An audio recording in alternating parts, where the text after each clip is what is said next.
دیکھ بہت روئی تھی۔ آشین کی آنکھیں حیرت سے پھیل گئی۔ یہ دھندلی سی یادوں کے ٹکڑے اس کے ذہن میں جڑنے لگے۔ اسے یاد آیا کہ ایک بار بچپن میں وہ جھولے سے گر گئی تھی اور کسی نے اسے بچایا تھا۔ تم تم میرے کون ہو؟ آخرکار اس نے وہ سوال پوچھ ہی لیا جو اس کے دل و دماغ میں ہتھوڑی برسا رہا تھا۔ زیان چند قدم چل کر اس کے قریب آیا اور اس کے سامنے کھڑا ہو گیا۔ اس نے ایک لمحے کے لیے آنکھیں بند کی جیسے کوئی بہت پرانی یاد تازہ کر رہا ہو۔ پھر اس نے پرسکون مگر مضبوط لہجے میں کہا، میں زیان بہرام خان ہوں، تمہارا تایا بہرام خان کا بیٹا۔ اشین کو لگا جیسے کسی نے اس کے کانوں میں پگھلا ہوا سیسا انڈیل دیا ہو۔ تایا صاحب؟ اس کے بابا کا ایک بھائی تھا جو سالوں پہلے بیرون ملک چلا گیا تھا اور پھر ان سے کوئی رابطہ نہیں ہوا تھا۔ اس نے کبھی ان کی تصویر تک نہیں دیکھی تھی۔ ہمارا رشتہ صرف آج کا نہیں ہے ارشی، یہ بہت پرانا ہے، اتنا پرانا کہ شاید تم اسے بھلا چکی ہو، لیکن میں ایک پل کے لیے بھی نہیں بھولا۔ یہ انکشاف کسی بم کی طرح تھا۔ اس کا اغوا کار کوئی اجنبی نہیں بلکہ ایک اس کا اپنا خون تھا، اس کا کزن۔ اس حقیقت نے اغوا کے عمل کو مزید بھیانک اور ناقابل فہم بنا دیا تھا۔ اگر وہ اس کا رشتہ دار تھا تو اس نے یہ راستہ کیوں چنا؟ اسے سیدھے طریقے سے بھی تو مل سکتا تھا، کیوں؟ اس کے منہ سے صرف ایک لفظ نکلا جس میں لاتعداد سوالات پوشیدہ تھے۔ زان نے جواب نہیں دیا۔ اس کے چہرے پر وہی پراسرار تاثرات تھے۔ ابھی کے لیے اتنا کافی ہے، باقی باتیں وقت آنے پر۔ یہ کہہ کر وہ مڑا اور کمرے سے باہر نکل گیا، اشین کو اس کے ادھورے جوابوں اور اپنے الجھے ہوئے ماضی کے ساتھ تنہا چھوڑ کر۔ اب وہ صرف ایک قیدی نہیں تھی بلکہ ایک ایسی کہانی کی مرکزی کردار بن چکی تھی جس کی ابتدا سے وہ خود ناواقف تھی۔ اس انکشاف نے اس کی دنیا کو تابالہ کر دیا تھا۔ زینب اس کے لیے صرف ایک اغوا کار نہیں بلکہ اس کے خون کا، اس کے ماضی کا ایک ایسا حصہ تھا جسے اس کے حال پر زبردستی مسلط کر دیا گیا تھا۔ اس کے اندر کا خوف اب ایک گہری کشمکش میں تبدیل ہو چکا تھا۔ اس شخص سے نفرت کرتی تھی جس نے اس کی آزادی چھینی تھی، لیکن اس لڑکے کے بارے میں جاننا چاہتی تھی جو تصویر میں اس کا ہاتھ تھامے کھڑا تھا۔ اگلے دن زیان اسے کمرے کے پچھلے حصے میں بنے ایک وسیع باغیچے میں لے گیا۔ مہینوں کی قید کے بعد یہ پہلا موقع تھا کہ وہ گھر کی عمارت سے باہر نکلی تھی۔ باغ بہت خوبصورت تھا، لیکن ایک کونے میں جھاڑیوں کے پیچھے ایک پرانا زنگ آلود جھولا کھڑا تھا۔ زیان اسے سیدھا وہیں لے گیا۔ یاد ہے یہ جگہ؟ زیان نے جھولے کی زنجیر کو چھوتے ہوئے پوچھا۔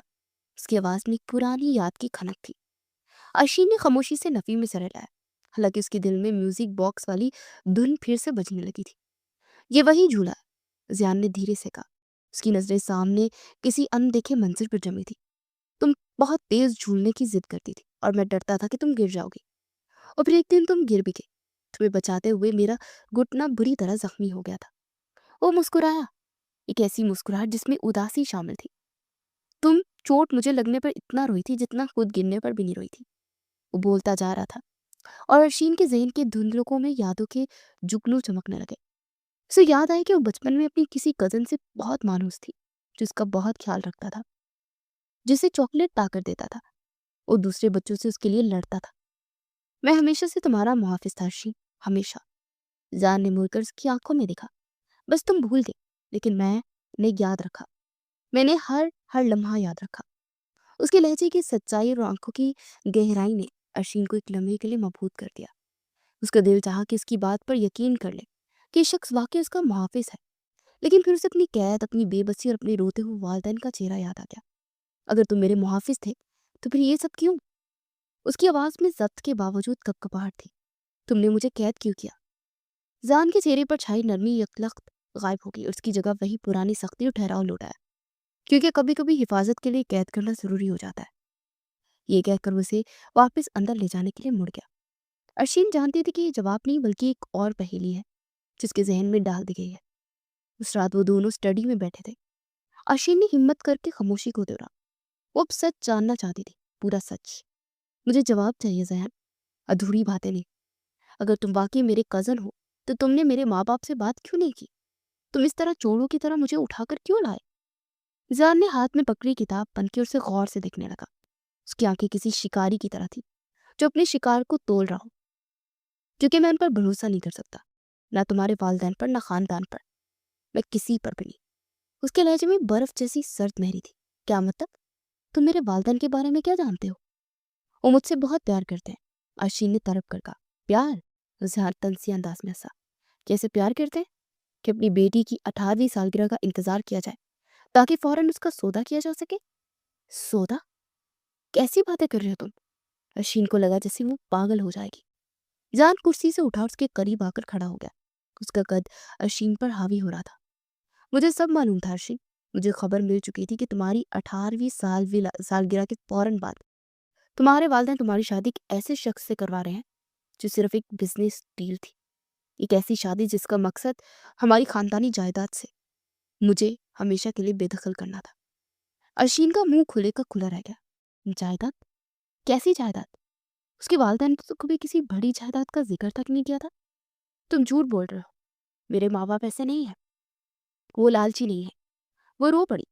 تم انہیں نہیں جانتی ارشد، تم صرف وہ چہرہ دیکھتی ہو جو وہ تمہیں دکھاتے ہیں۔ زان نے آگے بڑھ کر اس کے آنسو پوچھنے کے لیے ہاتھ بڑھایا، لیکن ارشین نے جھٹکے سے خود کو پیچھے کر دیا۔ میں نے تمہیں بکنے سے بچایا ارشین۔ زان کی آواز اب دھیمی اور قائل کرنے والی تھی۔ میں نے تمہیں ان کے لالچ سے بچایا۔ میں تمہیں کسی اور کی ملکیت بننے نہیں دے سکتا کیونکہ تم صرف میری ہو۔ زیان کی یہ باتیں ارشین کے لیے کسی قیامت سے کم نہیں تھی۔ ایک طرف اس کے والدین کی محبت اور شفیق چہرہ جس پر وہ آنکھیں بند کر کے یقین کرتی تھی، اور دوسری طرف زیان کے سنگین الزامات تھے جو اس کے یقین کے بنیادوں کو ہلا رہے تھے۔ وہ کس پر یقین کرتی؟ اپنی پرورش پر یا اس شخص کی باتوں پر جس نے اسے قید تو کر لیا تھا لیکن خود کو اس کا محافظ کہتا تھا؟ اس رات ارشین کا دل پہلی بار شک کے بیچ سے آلودہ ہوا۔ کیا واقعی اس کی زندگی اتنی سادہ تھی جتنی وہ سمجھتی تھی، یا اس کی خوشیوں کے پیچھے لالچ اور سازشوں کا کوئی گہرا کھیل چھپا ہوا تھا؟ زیان کے الزامات ارشین کے ذہن میں زہر کی طرح پھیل رہے تھے۔ وہ دن رات اسی کشمکش میں مبتلا رہتی۔ کیا اس کے شفیق والدین واقعی لالچی ہو سکتے ہیں؟ کیا ان کی محبت صرف ایک دکھاوا تھی؟ اس کا دل یہ ماننے سے انکاری تھا، لیکن زیان کا اعتماد، اس کی بتائی گئی تفصیلات اس کی یقین کو متزلزل کر رہی تھی۔ وہ ایک ایسے دوراہے پر کھڑی تھی جہاں ایک راستہ اس کے بچپن کے یقین کی طرف جاتا تھا اور دوسرا ایک بھیانک سچائی کی طرف جس کا دعوے دار اس کا خواہشار تھا۔ کئی دن اس عذاب میں گزارنے کے بعد اس نے فیصلہ کیا کہ وہ اس بے یقینی میں نہیں جی سکتی۔ اسے ثبوت چاہیے تھا، اسے سچ جاننا تھا، چاہے وہ کتنا ہی کڑوا کیوں نہ ہو۔ ایک دوپہر وہ لائبریری میں بیٹھی تھی، لیکن اس کی نظریں کتابوں کی بجائے سامنے ایک خلا میں تھی۔ زیان اندر داخل ہوا تو اسے دیکھ کر اس نے نظریں نہیں ہٹائی۔ تم جھوٹ بول رہے ہو، ارشین نے بنا کسی تحمید کے کہا۔ اس کی آواز مضبوط تھی، حالانکہ اندر سے وہ ٹوٹ رہی تھی۔ میرے ماں باپ میرے ساتھ ایسا کبھی نہیں کر سکتے، وہ میری خوشی کے لیے اپنی جان بھی دے سکتے ہیں۔ زیان نے ایک کتاب اٹھائی اور اس کے ورق پلٹتے ہوئے پرسکون لہجے میں بولا، سچ ہمیشہ کڑوا ہوتا ہے ارشی، انسان کی فطرت میں لالچ شامل ہوتا ہے، خاص کر جب بات بے تحاشا دولت اور جائیداد کی ہو۔ کون سی جائیداد؟ ہم نے تو ہمیشہ ایک متوسط طبقے والی زندگی گزاری ہے، ارشین نے چیخ کر کہا، کیونکہ وہ جائیداد ابھی تک کسی کو ملی ہی نہیں اور ہمارے دادا کی وصیت سے مشروط ہے۔ انہوں نے کتاب رکھتے ہوئے انکشاف کیا۔ ارشین کا سر چکرا گیا۔ یہ سب کیا تھا؟ وصیت، جائیداد، یہ سب باتیں اس کے لیے نہیں تھی۔ اس نے ہمت کر کے آخری داؤ کھیلا۔ اگر تم سچ بول رہے ہو، اگر تمہیں اپنے الزامات پر اتنا یقین ہے تو مجھے میری امی سے بات کرنے دو، صرف ایک بار۔ میں ان سے خود پوچھوں گی، ان کی بات سن کر میں سچ اور جھوٹ کا فرق سمجھ جاؤں گی۔ زین ایک لمحے کے لیے خاموش ہو گیا، جیسے اس کی درخواست پر غور کر رہا ہو۔ ارشین کے دل میں امید کی کرن جاگی، لیکن زیان نے اس کے دل کی امید کو بے دردی سے کچل دیا۔ نہیں، اس نے صاف انکار کر دیا، میں یہ خطرہ مول نہیں لے سکتا۔ وہ تمہیں سچ کبھی نہیں بتائیں گے، وہ روئیں گے، گڑگڑائیں گے، تمہیں اپنی محبت کے واسطے دیں گے اور تمہیں جذباتی طور پر بلیک میل کر کے واپس بلانے کی کوشش کریں گے تاکہ وہ اپنا منصوبہ پورا کر سکے۔ میں تمہیں ان کے فریب سے بچا رہا ہوں ارشین، تم ابھی بہت معصوم ہو، تم ان کی چالیں نہیں سمجھ سکتی۔ یہ کہہ کر وہ وہاں سے چلا گیا، ارشین کو ایک بار پھر تنہا اور بے بس چھوڑ گئے۔ زیان نے اسے ہر طرف سے قید کر رکھا تھا، نہ صرف جسمانی طور پر بلکہ ذہنی طور پر بھی۔ اسے سچائی تک پہنچنے کا ہر راستہ بند کر چکا تھا اور صرف وہی تصویر دکھا رہا تھا جو وہ خود اسے دکھانا چاہتا تھا۔ اس رات ارشین اپنے کمرے میں بستر پر لیٹی چھت کو گور رہی تھی۔ اس کا دل و دماغ مکمل طور پر تھک چکا تھا۔ اسے کچھ سمجھ نہیں آ رہا تھا کہ وہ کس پر یقین کرے اور کس پر نہیں۔ وہ زیان سے نفرت کرتی تھی، لیکن اس کے الزامات نے اس کے دل میں شک کا جو بیج بویا تھا وہ اب دھیرے دھیرے ایک پودا بن رہا تھا۔ تبھی دروازے پر ہلکی سی دستک ہوئی اور وہی ادھیر عمر کی ملازمہ جو ہمیشہ خاموشی سے اس کا کھانا رکھ کر چلی جاتی تھی، دودھ کا گلاس لے کر اندر آئی۔ اس کا نام سلطانہ تھا۔ اس نے آج تک ارشین سے کوئی بات نہیں کی تھی۔ اس نے ہمیشہ کی طرح ٹرے سائڈ ٹیبل پر رکھی، لیکن آج کچھ مختلف تھا۔ جاتے جاتے جب وہ ارشین کے بستر کے پاس سے گزری تو اس نے انتہائی پھرتی اور مہارت سے ایک چھوٹا سا تہہ کیا وہ کاغذ کا ٹکڑا ارشین کے تکیے کے نیچے کھسکا دیا۔ یہ سب اتنی تیزی سے ہوا کہ ایک لمحے کے لیے ارشین کو لگا کہ یہ اس کا وہم ہے۔ سلطانہ نے ایک بار بھی اس کی طرف نہیں دیکھا اور وہ خاموشی سے کمرے سے باہر چلی گئی۔ ارشین کا دل زور زور سے دھڑکنے لگا۔ اس نے کانپتے ہاتھوں سے تکیے کے نیچے سے وہ کاغذ نکالا۔ کمرے میں مکمل خاموشی تھی۔ اس نے ڈرتے ہوئے کاغذ کھولا۔ اس پر کسی انجانی لکھائی میں چند سطریں لکھی ہوئی تھی جس نے ارشین کے وجود کو ہلا کے رکھ دیا۔ تمہیں لگتا ہے زیان شیطان ہے؟ اصلی بھیڑیا تو تمہارے اپنے گھر میں ہے، جو تمہاری ہر خبر زیان تک پہنچا رہا ہے۔ اپنے چاچا بہروز سے بچ کر رہنا، وہ زیان سے بھی زیادہ خطرناک ہے۔ جس جائیداد کی بات ہو رہی ہے اس کے لیے وہ خون بھی کر سکتا ہے اور کر چکا ہے۔ ارشین کے ہاتھ سے کاغذ چھوٹ گیا۔ چچا بہروز، اس کے والد کے چھوٹے بھائی، وہ تو ان سے محبت کرتے تھے۔ وہ اکثر ان کے گھر آتے جاتے تھے اور ارشین سے بہت شفقت سے ملتے تھے۔ وہ اور جاسوس قاتل، یہ کیسے ممکن ہو سکتا ہے؟ یہ خط ایک نیا طوفان لے کر آیا تھا۔ اسے زیان کے کردار کو یکسر بدل دیا تھا۔ زیان کو اس کی چھوٹی چھوٹی باتوں کی خبر کیسے ہوتی تھی؟ اس خط میں اس کا جواب تھا۔ کوئی گھر کا بیدی تھا جو لنکا ڈھا رہا تھا، اور اگر یہ خط سچا تھا تو زیان اسے اس کے والدین کے لعنت سے نہیں بلکہ اس کے قاتل چچا سے بچا رہا تھا۔ اس ایک لمحے میں زیان کا جنون، اس کا اغوا، ارشین کو ایک بھیانک جرم کی بجائے کہ انتہائی قدم کی طرف لگا جو کسی کو بچانے کے لیے اٹھایا گیا ہو۔ وہ کس پر یقین کرے، زیان پر یا اس کا اغوا کار تھا، یا اس گمنام خط پر جس نے ایک نئی خوفناک حقیقت سے پردہ اٹھایا تھا۔ اس رات سنہرے قفس کی دیواریں ارشین کو جیل کی سلاخیں نہیں بلکہ کسی کی اندیکھے زیادہ بڑے خطرے سے بچانے والی پناہ کا لگنے لگی۔ وہ گمنام خط ارشین کے لیے ایک زلزلے سے کم نہیں تھا۔ اس نے اس کی سوچ اور ماضی کا سارا منظر نامہ ہی بدل کر رکھ دیا تھا۔ کل تک وہ زیان کو ایک نفسیاتی مجرم اور اپنے والدین کو مظلوم سمجھ رہی تھی، لیکن اب کہانی میں ایک نیا اور زیادہ خوفناک کردار داخل ہو چکا تھا۔ چچا بہروز، وہ شخص جو ہمیشہ اس سے محبت اور شفقت سے پیش آتا تھا، اس کے سر پر پیار سے ہاتھ پھیرتا تھا، کیا واقعی قاتل اور جاسوس ہو سکتا تھا؟ اس کا ذہن اس بات کو قبول کرنے سے قاصر تھا، لیکن اس کا دل کہہ رہا تھا کہ اس خط میں لکھی باتیں جھوٹی نہیں ہیں۔ اس نے 2 دن شدید ذہنی اذیت میں گزارے۔ وہ خط اس نے اپنے کپڑوں میں چھپا رکھا تھا۔ وہ بار بار نکال کر اسے پڑھتی۔ آخرکار اس نے فیصلہ کیا کہ ان ادھورے سچ کے ساتھ نہیں جی سکتی، اسے زیان سے سامنا کرنا ہی ہوگا۔ وہ اسٹڈی کی طرف بڑھ گئی۔ زیان کسی کتاب کے مطالعے میں گم تھا۔ ارشین نے بنا کسی تمہید باندھے وہ خط اس کے سامنے میز پر رکھ دیا۔ یہ سچ ہے؟